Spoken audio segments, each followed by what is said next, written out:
Dollar. Dirt and money, no soul. Had to go and get it, ain't no time to kick it. Got a stack and flip for my foes. Dollar. Please tell me you can hear me. Don't turn your back and don't neglect me. Just let me know if you need me. Dollar. Let me watch out for my partners. Keep my money long, get my team strong. Let me run away from my problems. Yep, what's good, original crew, man? We're back. Hey, man, we're back with another body count today. You see the title already? No. Oh. Killer husband realizes wife is still breathing.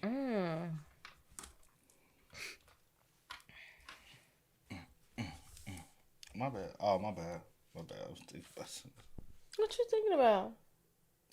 Nothing pretend. Oh, Lord Jesus, y'all. Somebody send up a prayer for me. I just don't be understanding, man. Hey, make sure y'all check out the links in the description box. Down below. You already know where to go. If you want to first support, you got to do it. Check out down below. Also, if you enjoyed today's video. Like it with a thumbs up. Oh, this from the channel we did. Was that last night? Yeah. With the stupid dude. Oh, yeah. That's the same channel. A new channel for us. Okay. Police department. Hello, help, Yes. please.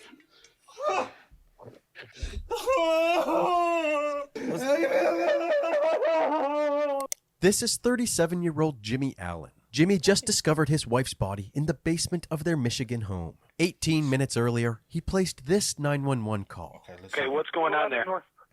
She's in the basement. Pulled her up. I tried to give her CPR. I pulled her off.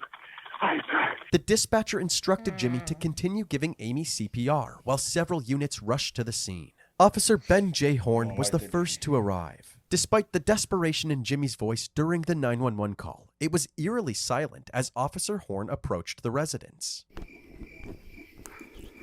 However, as soon as the officer made himself known, Jimmy began crying out for help.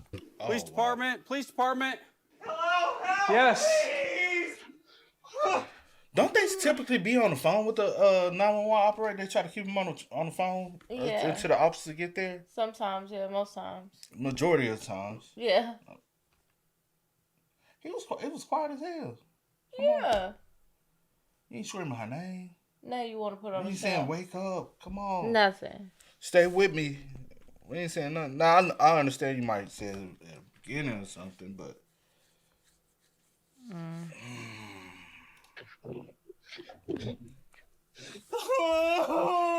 Jimmy was found in the basement, sobbing over his unresponsive wife's body. As he grieved, he continued performing CPR.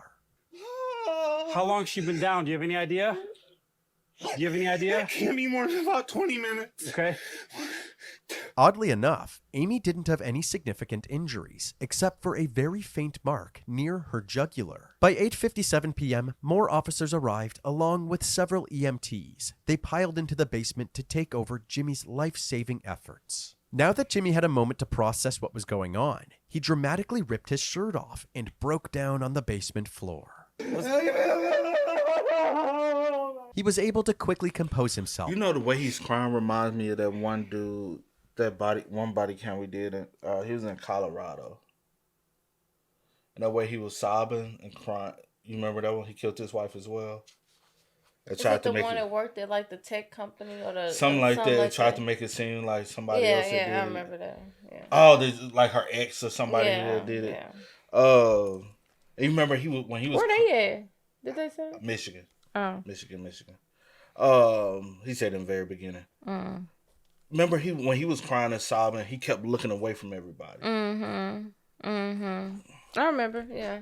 And continued to observe the EMTs aiding Amy. Jimmy alternated between complete composure and emotional outbursts several times. You want to come upstairs with me real quick?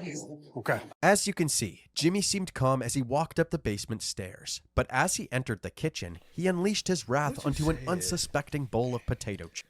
Huh? Wait. We eating potato chips? Typically, when people like in a situation like this, somebody would have to assist them, help them get up the stairs because they're such an emotional wreck, right? Facts. Now I can just move and maneuver like this, just. But as he entered the kitchen, he unleashed his wrath onto an unsuspecting bowl of potato chips. Oh. Oh, he knocked The him officers over. weren't sure what to make of this erratic behavior, especially since they had no clue what led up to the discovery of Amy's body. Did she make any statements at all? Jimmy gave the officers a quick summary of his and Amy's night. At around 6:30 p.m., the couple dropped their daughter and her friend off at a nearby high school football game and then headed downtown for some drinks. While at a bar, they got into an argument and Amy ended up walking home alone while Jimmy drove home in their car. When Amy got back home, the arguing continued, so he left her alone to cool off. He went upstairs and threw on the Jim Carrey film Ace Ventura. When it was time to pick up their daughter, he went to check on Amy again. Was I just irritated and I didn't hear anything, so I went back down and checked on her. Does Amy have a history of anything like this? Nothing in her background at all? Ever. Okay. The officers found it strange that Amy would escalate things to this degree out of nowhere. But nobody seemed as shocked as Jimmy. I'm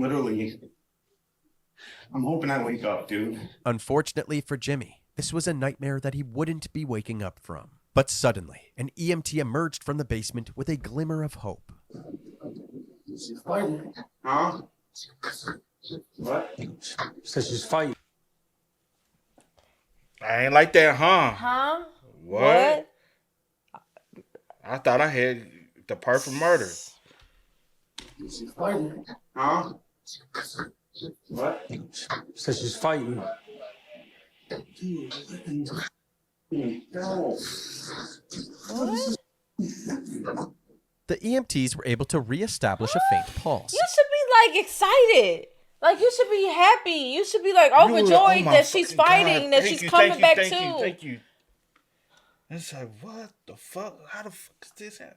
Like he said that like he pissed the fuck off. I thought I did a good. I don't like this. So man. Amy was still clinging to life. But when Jimmy realized that his wife was still breathing, he seemed frustrated by this promising news. His reaction immediately set off red flags for the officers. Jimmy then left the room momentarily to grab a new shirt, and when he came back, he called his daughter Ashley to inform her of the emergency. We had an emergency. Don't go anywhere.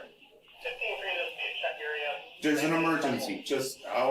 Don't go anywhere. I'll talk to you in a little bit. Jimmy didn't want Ashley to panic over the phone, so he kept his composure and didn't share any details of what had happened. But right after that phone call, he called his parents and spilled his heart out. Oh, I don't know what to do, Mom. I don't know what to do. Huh? Oh, this is terrible. You don't know what to do. I gotta talk to the cops. Although Jimmy was crying his heart out, the officers spotted no moisture on his face at all. They decided to have him wait outside, away from the crime scene. Shortly after, Amy was placed on a stretcher and taken to the back of an ambulance. They rushed her to the ProMedica Herrick Hospital, just 2 minutes away. The EMTs were finished in the basement, so the officers headed back inside to do further investigation. Now that the dust had settled, they immediately noticed something strange. The basement ceilings were very low, so low that they began to question the logistics of Jimmy's story. Amy was 5 foot 6 inches, and the basement ceiling wasn't much higher, roughly 7 feet. But rather than jumping to conclusions, the investigators decided to wrap things up for the night. The next morning, Officer Horn and his partner returned to the Allen household to ask Jimmy some more questions. They hoped to get a better understanding of what led up to the incident. According to Jimmy, the family started their day in high spirits by making breakfast together and getting Ashley ready for school. Just listening to music and making lunch and breakfast, smile on her face. At around 7:30 a.m., Jimmy left for work and Ashley left for school, while Amy stayed home. Jimmy decided to leave work early, so around 12:30 p.m., he came home and took a nap. Then, at 2:45 p.m., the school day was over and it was time to pick up Ashley. Ashley had a friend over, Kayla, after school. Amy picked her up and I was just kind of in bed. And they came here. She made everybody dinner, 6:30. We rolled out to take them to the game. After a nice family dinner, everybody hopped in the car and drove to the Tecumseh High School for the football game. As mentioned before, Jimmy and Amy dropped off the girls and decided to head downtown to go bar hopping. They first went to Ember's Bar and Grill, then to JR's Hometown Grill and Pub shortly after. Investigators would later confirm this part of Jimmy's story by obtaining the security footage from JR's. Apparently, nothing seemed out of the ordinary until Jimmy brought up the idea of selling their house and moving down south. Since the family had just moved to Michigan from Florida 1 year earlier, Amy was not fond of this idea. She began texting someone on her phone and became dismissive of Jimmy's comments. She said a couple of times that, oh, that's not going to work. And she's normally positive and was sort of down and negative. And we started to disagree about it. And she's like, you know, I hope that works out for you. And I'm like, what do you mean, me? I'm talking about our life. Like, and this isn't hardcore planning. This is like, because why are we back and forth? Why are we talking about, you know, our future? And she just, well, I hope that works out for you. Jimmy said that this comment sparked an argument between the two. By the time they left the bar, things were very tense. Amy decided that she would rather walk home than sit with Jimmy any longer. This was also confirmed by this surveillance footage, which captured Amy walking down the street, heading in the direction of their house. Amy arrived home at 7:58 p.m. She grabbed an extension cord and then went down to the basement. At 8:05 p.m., Jimmy decided to go check on her. Just petting Louie, one of our cats, and what the hell are you doing in the basement? Apparently, Amy was angry at him for slamming the door in her face as they left the bar. But if he's going with that, then it'll be like more like around, you know. They said it was just like one little mark right here. So that's not giving that. And then especially based off the height of the ceiling and then her Unless height. you sit down, but that one makes, some people have did that, but, I think it's immediate like snap or something like that. But try again. Miss me with that, because that don't make sense to me. Yes, I agree. None of it makes sense. Yeah. But even the argument didn't make sense. And we just moved here a year ago. Like, why are we moving back and forth? We just moved from down south. Why are we moving back? Like, why? I wonder, did they relocate for his job? And then he just, like, I don't know. You went to work, you left work early. Are you not a consistent worker? I don't know.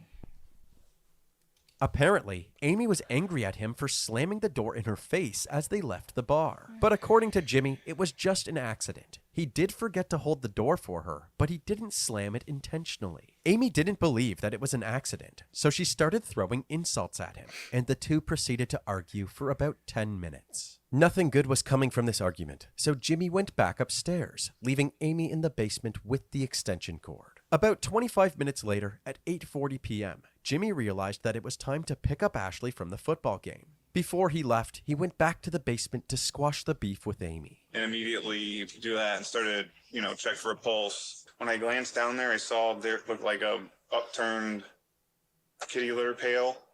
Huh. Because I'm like, like I said, it was just so, Sure.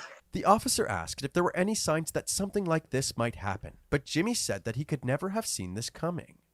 Spent all night kind of thinking and playing back what triggered, what was. Has she ever tried anything like this before? She's never had anything ever. Like, we live a healthy lifestyle. We work out. We go rock climbing 3 times a week in Ann Arbor.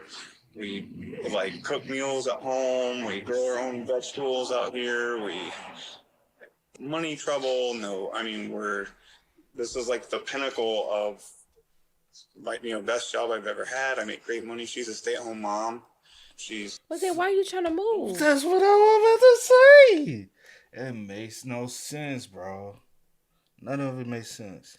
Takes care of the 5 cats, the pool, and is there for my daughter doing sports and activities. Sure. The officer then asked if he and his partner could do a more thorough search of the home, and Jimmy agreed. With the help of their new recruit, Louie, Jimmy's cat, the officer scoured every room in the household, hoping to find any clues that could explain last night's incident. They weren't able to find any bombshell evidence, but they did collect several items that belonged to Amy, including her computer and cell phone. Following their search, Officer Horn headed back outside to speak with Ashley. She was visibly shaken up by the incident, but the detectives needed to know if Amy and Jimmy had a history of violent altercations.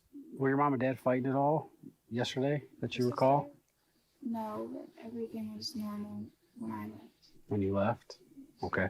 Is there a history of fighting or arguing or anything like that? Nothing ever? Okay. Is this the daddy? Yeah.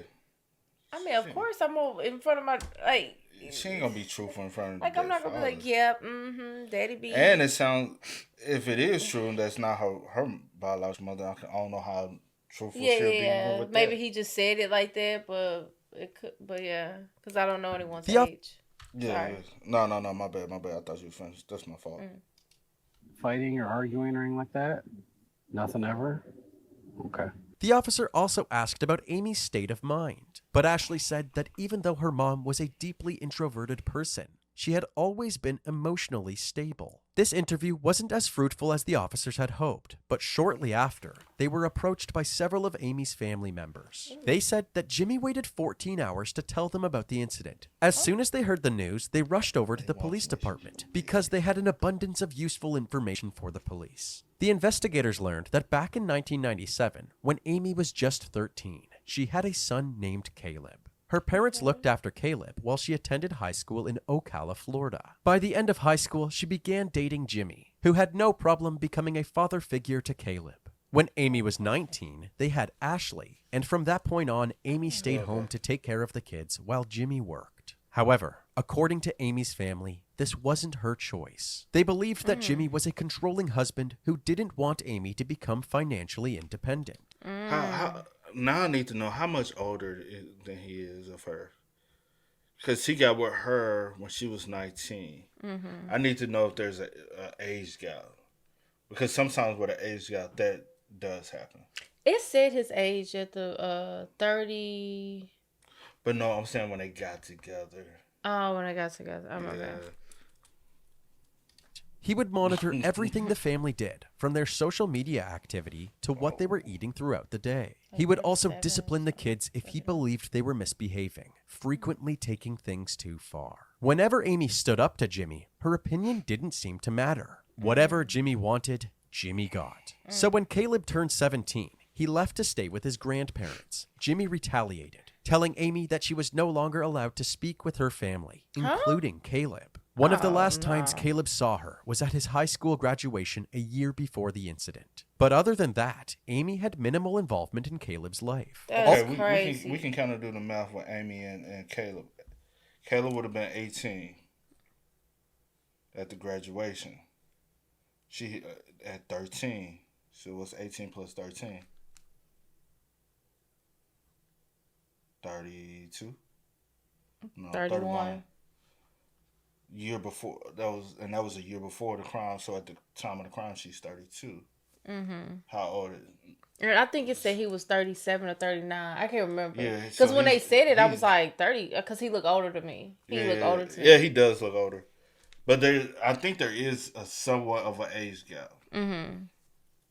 Because say for instance, she was 19, he was 25. He still have more life experience than she does. And so he could still be very much manipulative and controlling. And with her being 19, she could still... And you definitely are. The fact that she can't talk to her family and her child, her firstborn child, no. And he didn't put this tight hole over her all these years. Yeah, no. All of this evidence was extremely damning for Jimmy. It wouldn't be a surprise if an abusive and controlling husband tried to murder his wife. But if the police wanted to bulletproof their case against Jimmy, they needed to answer one big question. What was Jimmy's motive? Unfortunately, before the investigators could answer this question, they received tragic news. On September 17th, 2018, after being unresponsive for 3 days, Amy was taken off of life support and pronounced dead. With a possible homicide... Who took her off? Who took her off? Because he's still the husband.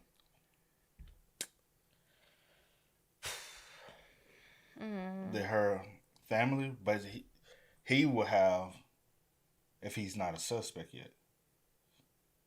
You get what I mean?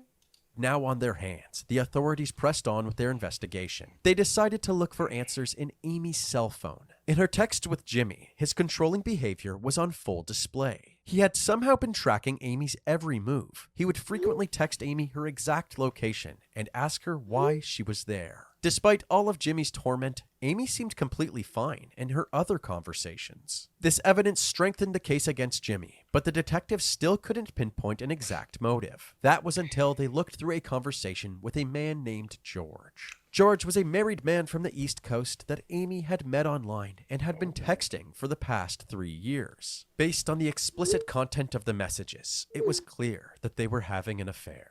Even on the day of the incident, Amy and George were consistently texting and calling each other. While Amy was having dinner with her family at 5:07 p.m., George texted her saying, "I wish we could be together right now." At 5:29 p.m., Amy responded with, "I'm excited to see you again." And remember when Amy began texting somebody during the argument at JR's Grill and Pub? It turns out that she was texting George.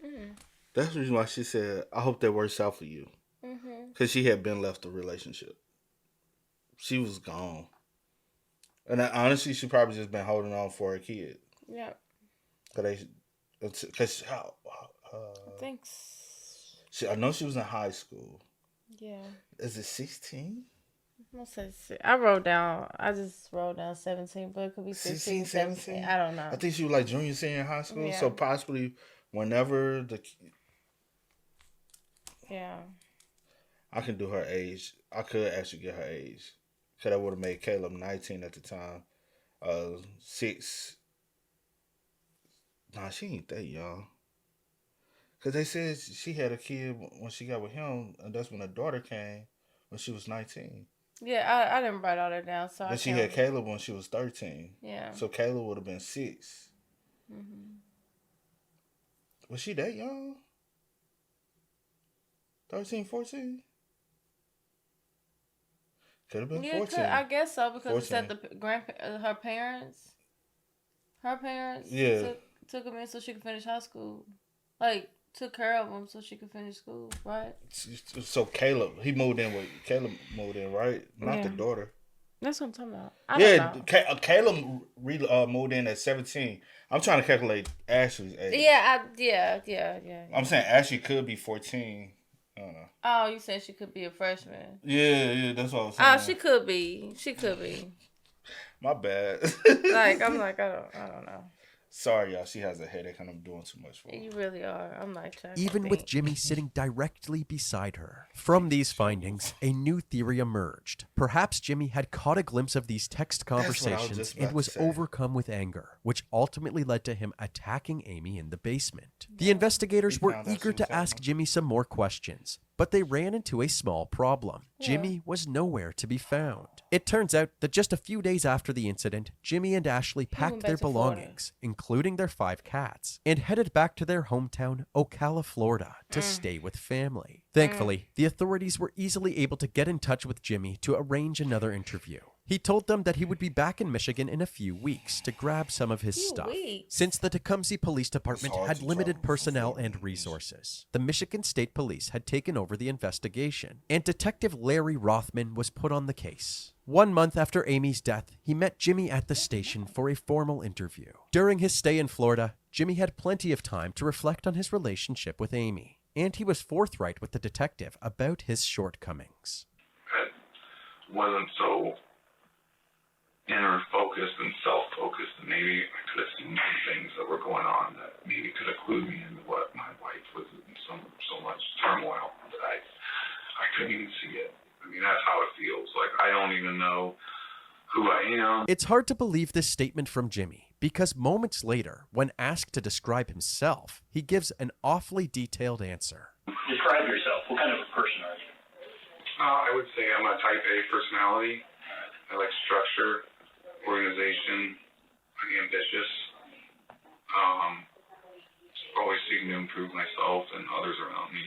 That's why all this is so pressing to me, is because like I had really taken measures in the last couple of years to like make sure that myself, my family were like mentally fit, like mentally healthy, like pursuing things that not only get you physical, like, but helping others, being kind, making it, like I said, making the same thing, that type of person I am, making a positive impact on people. Without a doubt, Jimmy's obsession with creating the perfect family was immensely toxic. However, Jimmy seemed to take pride in this toxic behavior, framing it as a strength. He believed that his role in the family was to hold them to a higher standard. No matter how much Jimmy painted himself as an upstanding family man, the detectives weren't buying it. Looking back now, where you're at now, does anything pop out at you? Yeah, there's,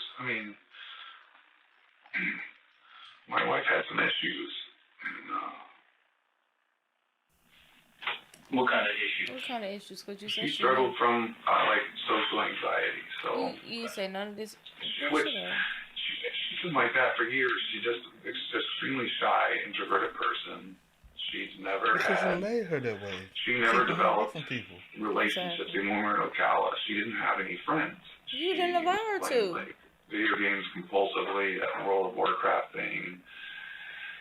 That got out of hand, so she just sort of started isolating herself.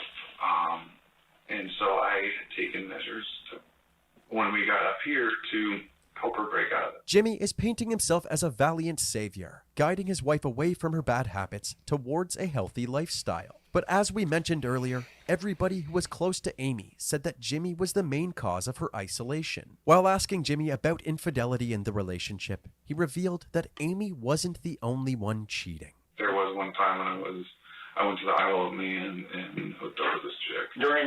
Anytime during your marriage, do you know if she was unfaithful to you? I don't think that would be possible. Why is that? She didn't seem to have the capacity to, talk to people, man. She was, incredibly introverted. Clearly, Jimmy underestimated Amy's charm. Later in the interview, the detective set the record straight, bluntly telling Jimmy that Amy was, in fact, having an affair. What was your knowledge of her affair? I don't think she had an affair. To my knowledge, I have no idea. I wouldn't think it was possible. There was a lot of stuff that she had tried to delete there, but, we're talking, telling this other guy she loves him. I think that you're bullshit. I'm not. I'm not going to lie to you today, and I haven't. So I'll just tell you right now, I don't believe it. Jimmy seemed to be in denial, so the detective printed off some excerpts from Amy's conversations with George, some more risque than others. And then the chats lead up to the 14th, the same day that this happened.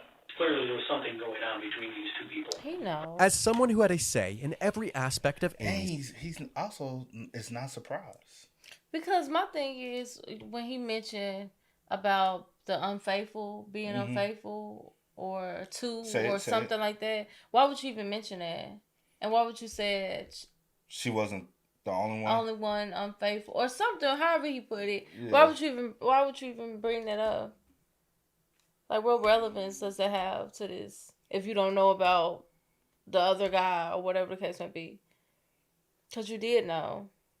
And it probably is what, I guess, triggered you in a sense. But, yeah. Or how because then they said she had been having an affair for a while, right? Mm-hmm. I wonder how long has she been having an affair? They said it, didn't he? I'm just not here today for real. Did he say I didn't hear the length. They had been for 3 years. I ain't hear no 3 years. Oh, I made that up. See, I ain't gonna hold y'all. See, we'll add some stuff too, and then you have to fact check that. She be like, "Oh, I don't know where I got that from." Was it a year? I'm thinking a year. Oh, I thought I heard 3 years. But yeah, y'all sometimes I make up stuff. So just let me know, child. Let us know. His life. He seemed completely blindsided by her secret life with... Yeah, she takes notes, but she ain't taking no notes today. I didn't really take none today, y'all. I'm sorry.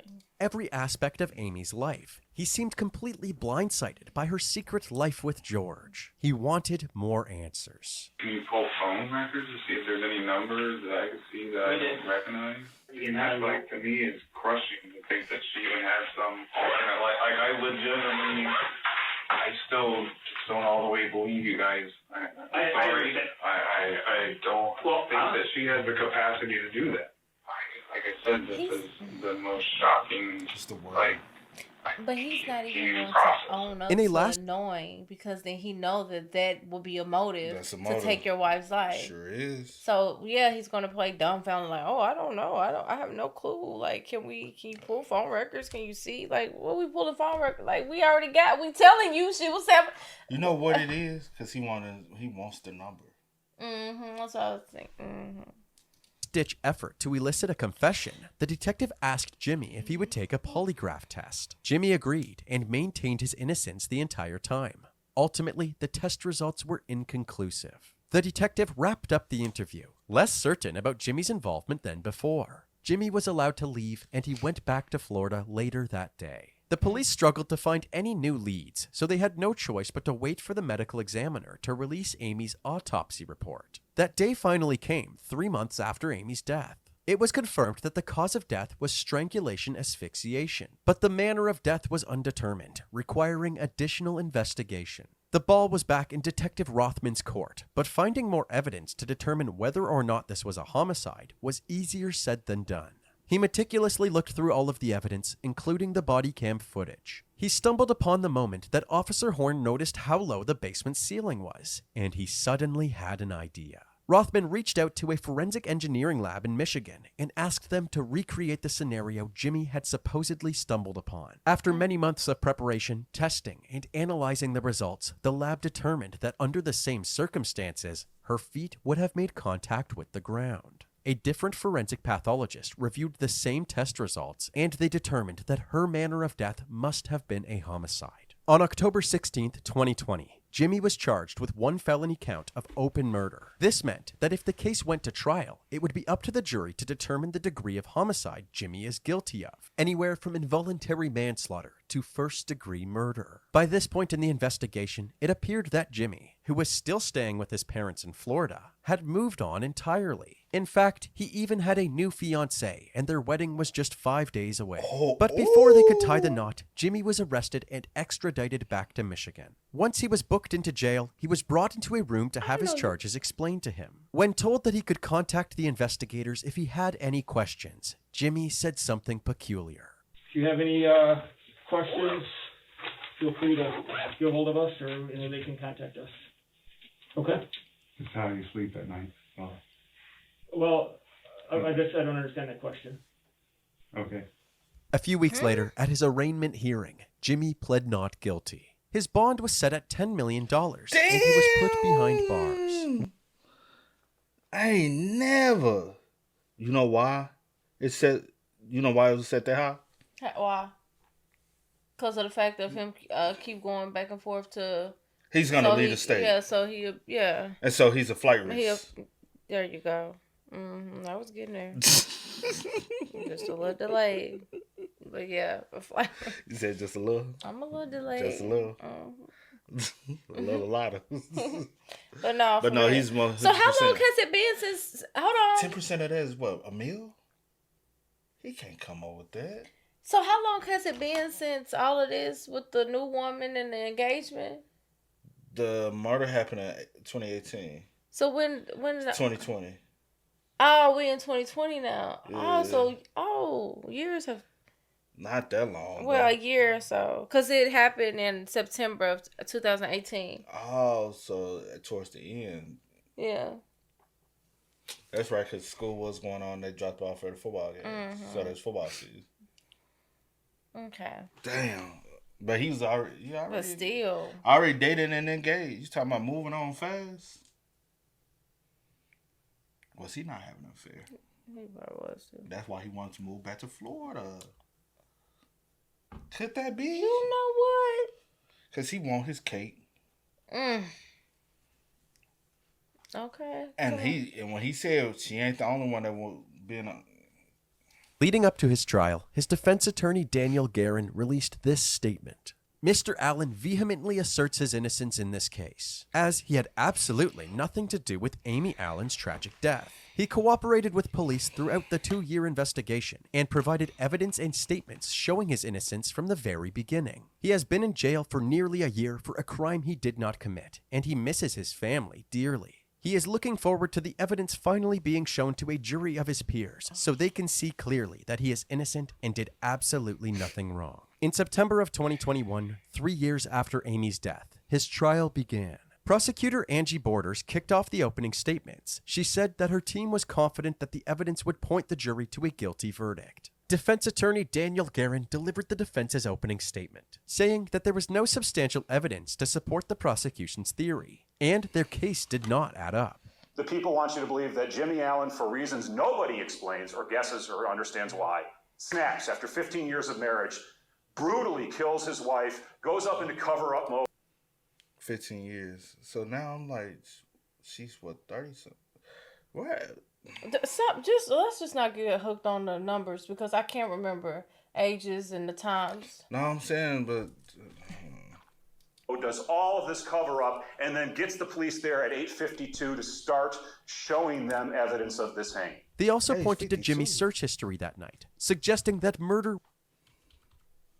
15 years of marriage, brutally kills his wife, goes up into cover-up mode, does all of this cover-up, and then gets the police there at 8:52 to start showing them evidence of this hanging. They also pointed to Jimmy's search history that night, suggesting that murder was the last thing on Jimmy's mind. The phone searches they get from Jimmy's phone that shows that he's looking at searches for Jim Carrey movies and other Showtime shows, the exact shows that he had told police that night that he had watched. One of the key witnesses for the prosecution was Amy's son, Caleb. He told the court about an altercation with Jimmy while he still lived at home. I stood up, pushed him against the wall, and there was a second of fear that came over me, and I realized what I was doing, and I let up, and then I was spun around, or maybe I turned around, and then I was choked from behind on the floor for multiple seconds. It felt like forever during the incident, and I was gasping for air, grabbing for anything, trying to get away from him. This story suggested that Jimmy had a history of choking people when he got angry. If he was willing to choke Caleb, it's reasonable to assume that he was willing to choke Amy as well. Several witnesses that were at the scene that night were also called to the stand, including first responders and neighbors. They all testified that Jimmy's over-the-top reactions seemed like he was putting on an act. Jimmy's behavior throughout the body cam footage supported this. There were several moments where he would be sobbing uncontrollably, but would instantly compose himself to answer the officer's questions. I gotta talk to the cops. On top of Jimmy's questionable behavior, Officer Horn also noted that Amy's injuries did not align with Jimmy's story. I was definitely looking for any injuries,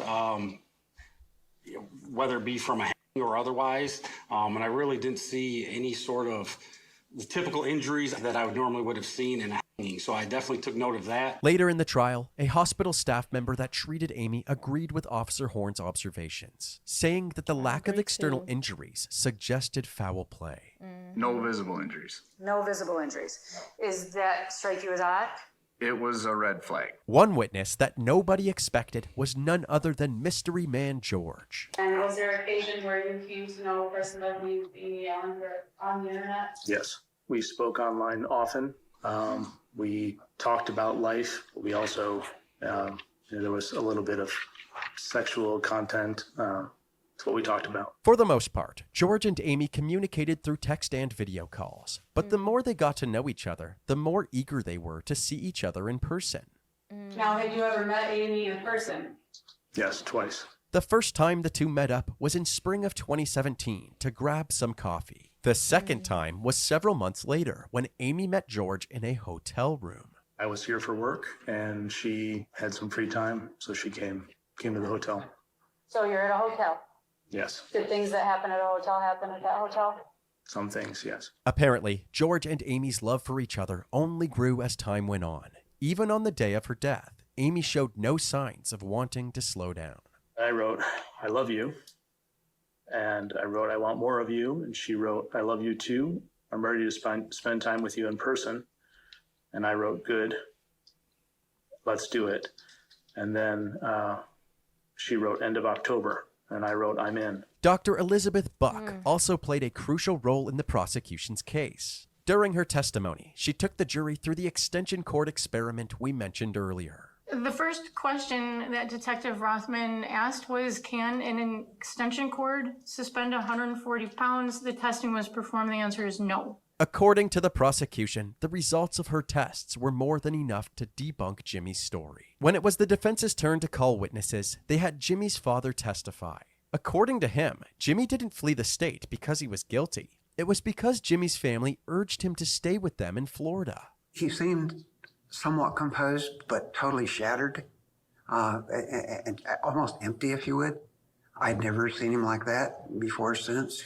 He was almost non-responsive. He seemed to have lost interest in anything. Ashley also testified on her father's behalf. The day after the incident, she had said that her mother had always been stable. But now, 3 years later, her story had completely changed. Did you notice anything from your vantage point that was a Where's your problem that mama? you behaviors or issues that you saw when your mom was drinking alcohol? Two things. Yes, my mother overindulged in alcohol frequently, and she became intoxicated very easily and frequently as well, which would cause her to be not herself at all. She would be meaner and more violent. When Amy was placed under intensive care, her blood alcohol content was recorded at 0.09%, likely caused by the 2 or 3 drinks that she consumed at the bars that night. The defense said that this was proof of Amy's drinking problem and that she wasn't as chipper as the prosecution had suggested. They also questioned the forensic pathologist who claimed that this was a homicide. To dispute this notion, the defense had actually reached out to their own expert, Dr. Francisco J. Diaz. According to Dr. Diaz, since there was minimal bleeding to the strap muscles of the neck, no petechiae, and no evidence of defensive-type injuries, he believed that Amy's death was not the result of somebody else's actions. The defense had called all of their witnesses, but they had a lot more to say in their closing arguments. They said that the prosecution's case was utter speculation, and the fact that Jimmy had 0 defensive marks on him was proof of that. Anyone puts you in a chokehold, you're going to scratch the you-know-what out of his arms. Because you're fighting for life, you're fighting for that air hunger, and you're trying to stay alive. They also said that even though Amy and George's relationship seemed to be flourishing, it was actually just a fantasy, an escape from the dejected state of mind that plagued Amy's life. You know, the people want to say this was sort of this thing she was looking forward to break free. It was 3 years. 3 years. And they have 3 years to meet, and they meet one time for 2 hours. She was not talking to her family. She was isolated. She didn't have a job. She was socially anxious. And that is not to beat up Amy Allen. It is to tell you that she was living sort of a double parallel life. And we believe the fuse was lit. And we had, unfortunately, isolation, drinking, odd behavior, the guilt of a very graphic and long-term affair unbeknownst to Jimmy and his daughter, that ultimately led to her very sad and tragic death on Friday, September 14th of 2018. Both sides rested their case. Jimmy's fate was now in the hands of the jury. After about 6 hours of deliberations, they had their verdict. You do say upon your oaths that you find the defendant guilty of the lesser offense of second-degree murder. After this verdict, Jimmy didn't seem to know what to do with himself. He wandered aimlessly for a bit, and when it was time to be booked into the jail, he bashfully waved goodbye to his family. On October 21st, 2021, Jimmy was sentenced to 20 to 45 years in prison in the Michigan Department of Corrections. He currently resides at the St. Louis Correctional Facility and will be eligible for parole in the year 2040. Rest in peace to Amy. You said what? No, I was going to say he might have to go for parole several times before he actually be able to parole out. He might get out. He might not. I don't know with that one. He thought he had that case beat, didn't he? Done brainwashed your daughter. She up here lying for you. Because if I'm such an alcoholic, baby, I'm about to be throwing her back at the bar. My blood alcohol level was going to be way more than that. And I wouldn't have been able to walk home by myself. What you said? She wasn't drunk enough to walk home by herself. And he didn't care enough to tell her, come on, baby, get in the car. Like, obviously you don't care. I don't care how mad we are. You don't let me walk home. I don't care if I say I'm about to walk home by myself. You better not leave me. That is. And you just drive home. I'm going to walk home, bro. I'm like, I'm going to go walk. You know. But hey, man, y'all spam us up in the comments, man. That was a crazy case, man. Facts. Let us know y'all thoughts. He thought she was going to survive. He got scared. Yep. He got scared as fuck. He did. He really did. He said, damn, that's my freedom. And I wonder that's who pulled why the he called plug. his parents like that. Yeah. Like, even how the tone when he was like, I gotta talk to the cops. Like, not like what? Yeah. What you talk? Yeah. I wonder who pulled the plug. I do too. But We won't know, man. Y'all spin us up. Y'all let us know y'all thoughts down below for us. But until next time, y'all know how it go, man. I do go by the name DJ Kid. This is Sierra Nicole. We are. Kid and C. We out. Peace.